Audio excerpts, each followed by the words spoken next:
What you'll hear is that we hate women.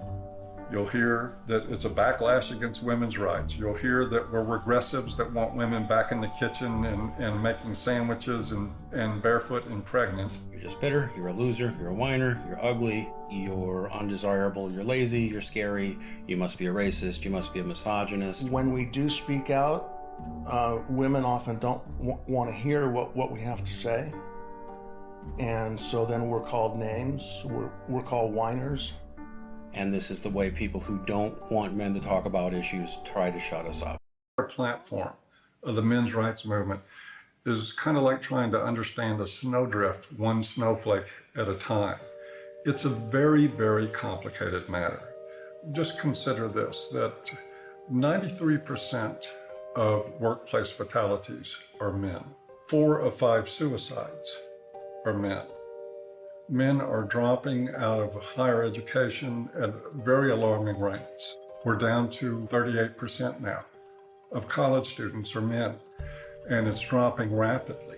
Male suicide, male abuse, male unemployment, male homelessness, male failure in education, male health issues. We've got the paternity fraud issue, the wrongful paternity issue, a false allegation issue. Men are sentenced to 63% more prison time for the same crime as women. They're less likely to see a doctor. They're less likely to have health insurance. The family court system truly is biased against men. I mean, there's just no question about it. It's really the pro-choice for women only movement, because men, they're denying men any kind of choice once a child is conceived. Her body, her choice, right? Think about men.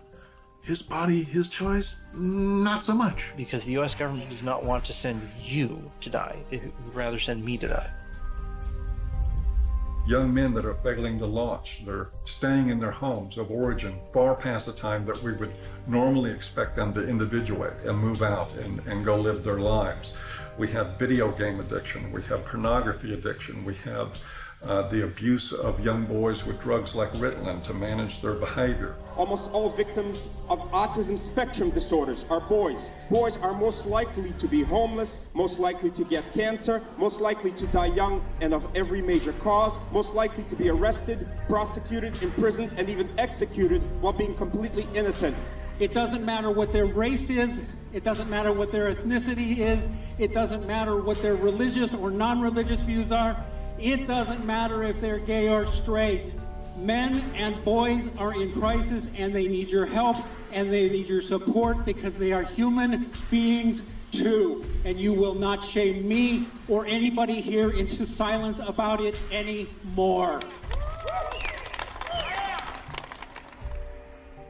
But if you start to talk about those issues and address them in terms of how they affect men and boys as a group, people get hostile about it. The idea is that men have all the rights, they've always had the power.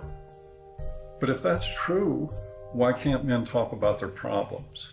And that's what really got me interested in this to begin with.